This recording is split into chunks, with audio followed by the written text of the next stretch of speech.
Announced less than a month ago, there's much about the latest Huawei flagship that sets it apart from the crowd. It's got a very big 6-inch screen, a metal body, a speedy new processor, and an excellent fingerprint sensor implementation.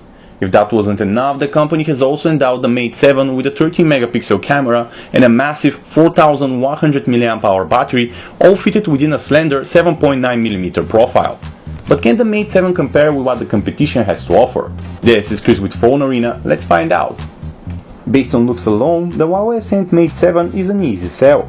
The rectangular phone with rounded corners isn't anything new or different by any means, but its metal back is very attractive and neat, with just the fingerprint sensor being out of the ordinary. Turning the Mate7 sideways, we've got both the power button and the volume rocker placed on the right within a thumb's distance.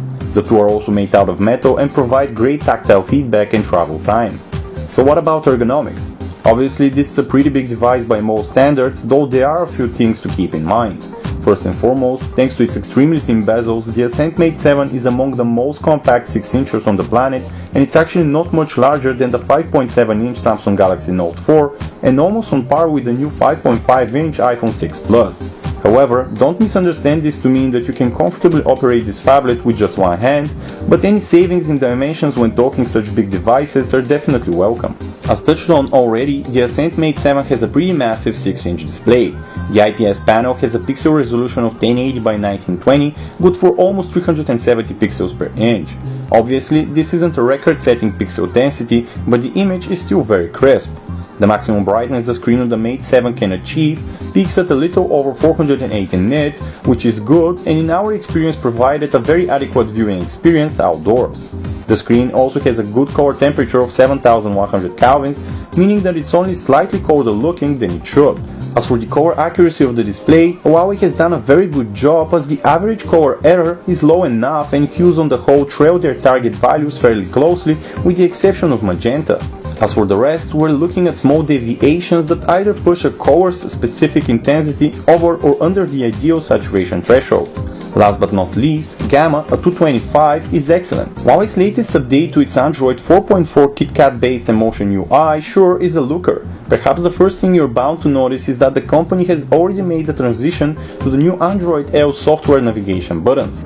A triangle for back, a circle for home, and a square for multitasking. The new Emotion UI is also somewhat similar when looking at the settings menu, which is airy and uncluttered. Highlights of the software include a team manager with a wealth of available choices, along with a very detailed and functional power saving tool that will break down power usage based on hardware and software, track apps that are acting up and drawing too much power, and also even report back the amount of drawn power per entry down to the milliamp hour level.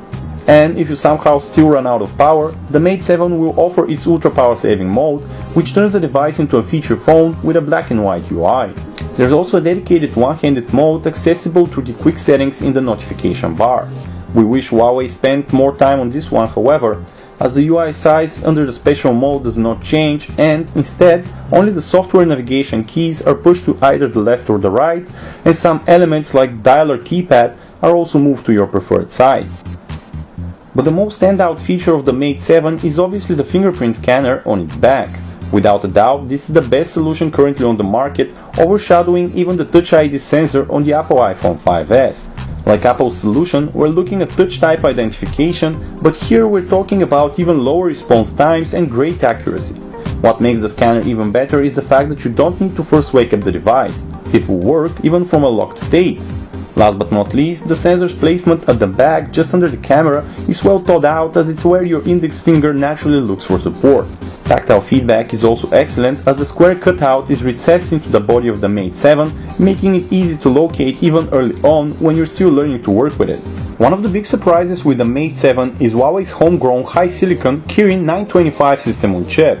This is an octa-core processor with two clusters of 4 cores, one with efficient 1.3 GHz Cortex-A7 cores and another with powerful 8.8 GHz Cortex-A15 ones. The chip works in a big little configuration, meaning that trivial tasks are taken care of by the power-efficient cluster of Cortex-A7 cores without powering on the rest. If maximum performance is needed, however, all 8 of them can be powered on simultaneously. On the graphics side of things, we're looking at a quad-core Mali T628 GPU clocked at 600 MHz. The Ascent Mate7 is quite the connected device, boasting support for Category 6 LTE on FDD bands 1, 2, 3, 4, 5, 7, 8, 20 and 25, which is quite a lot, along with Bluetooth 4.0, NFC, USB 2.0 and assisted GPS. As for web browsing, Huawei has equipped the Mate7 with its own browser, which is actually a pretty decent performer and quite a looker too. It has extras like full screen mode and incognito tabs, and load times are better than average. On board the Ascent Mate7's rear is a resident 13-megapixel Sony IMX214 sensor with wide-angled f2.0 lens. Huawei has gone for a very minimalistic approach with the camera UI, which, by the way, looks a lot alike to what you get with an iPhone on iOS 7. In any case, we're loving the ergonomics of the spaced-out UI, but we do miss the option to manually set variables such as ISO, white balance and the like. Nevertheless, the software is not without its extras and has support for HDR photos, panoramas and beauty shots. There's also a special Ultra Snapshot feature, which is not obvious at first, but it basically allows you to double tap the volume key while the phone is locked and take a snap real fast. Moving on to quality of snaps, we've gotta say that on the whole, we're looking at a capable shooter. On the plus side, stills can be properly exposed and realistic in terms of call reproduction. Unfortunately, we can't say that the results were always predictable. For example, outdoor snaps are sometimes underexposed and are visibly cold. Interestingly enough, when shooting indoors, the situation is reversed. Snaps are warmer and that skews call reproduction slightly. As for stills taken in darkness, we're happy to see that colors remain vibrant, if slightly overstated, even when the LED flash goes off. Sadly, the power of the flash leaves something to be desired, and objects towards the sides of photos tend to not get sufficiently illuminated. Turning the Mate7 around, we're faced with a 5-megapixel selfie snapper good for 1080p video capture for the occasional video chat. The unit delivers very agreeable stills and is on par with other heavyweights like the HTC One M8, but trails the amazing 8-megapixel shooter at the front of the Huawei Ascent P7. As a camcorder, the Mate7 is alright, but we've definitely seen better at the flagship level. Perhaps the biggest irk is exposure. While it is continuously adjusted during recording, clips are consistently underexposed. So, in addition to making scenes look darker than in reality, this also serves to obscure finer details. On the plus side, clips are fluid and the frame rate does not drop even in darkness. As for extra shooting modes, there are very few of those. With the exception of 1080p capture at 30 frames per second and 720p HDR video, the Mate7 fails to match what the competition offers, like 4K UHD video, extra fluid 1080p clips at 60 FPS and even slow-mos. Thankfully, Huawei hasn't dropped the ball in terms of the Mate7's multimedia capabilities, so expect quality 1080p playback of clips with various encodings.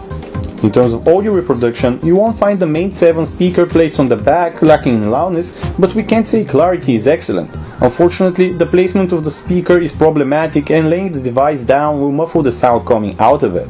As for the software, we're looking at a skinned but stock Android video player, though the company has made some changes with the Music One. For example, it is much fancier than the stock music player and the visuals are quite attractive.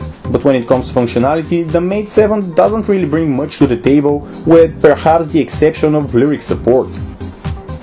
Unfortunately, we can't say that the Mate7 is Huawei's finest in terms of call quality. The microphone had a better showing and the other side heard us loudly and clearly for the most part. However, the earpiece is a tad too important in the volume department and voice quality is only average, with voices sounding a bit digitized even if tonal information was still there. Overall, in this department, the Huawei Ascent Mate7 is only average. Huawei has endowed the Ascent Mate7 with an enormous 4100 mAh cell. As can be expected, that's more than plenty enough to get you through at least 2 days and even over that, so long as you're conservative with your usage. The above is corroborated by the results from our battery life test, on which the Ascent Mate7 clocked 9 hours and 3 minutes. That's a significant premium over rival phablets like the LG G3, which had 6 hours and 14 minutes, and the Samsung Galaxy Note 3, which scored 6 hours and 8 minutes. In fact, when looking at devices with 1080p resolution screens, Huawei's Mate7 is the current king of the hill. In conclusion, the Huawei Ascent Mate7 probably isn't for everybody. Certainly the 6-inch screen will put off some, as that's obviously way into phablet territory. On the bright side, however, the Mate7 is a really compact device relative to its screen size and design-wise leaves very little to desire. It's a well-built, sturdy metal phone that leaves no room for doubt concerning its high-end status. In fact, looking at the full picture, it's hard to pinpoint any one segment in which the Mate7 didn't deliver. That doesn't mean it's perfect though. The camera, for example, could use some work and the UI still has some kinks to straighten out. But in every other way, this is a great pick, especially if you are looking for a phablet. So how much is Huawei expecting for you to part with if you wish to go for the Mate 7?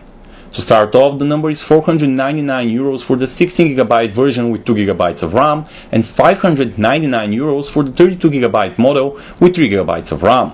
Of course, considering its high price tag, picking the Mate 7 shouldn't be considered a trivial decision, but it has definitely won our support.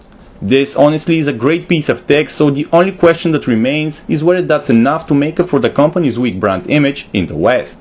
Once again, this was Chris with Phone Arena. Thank you for tuning in.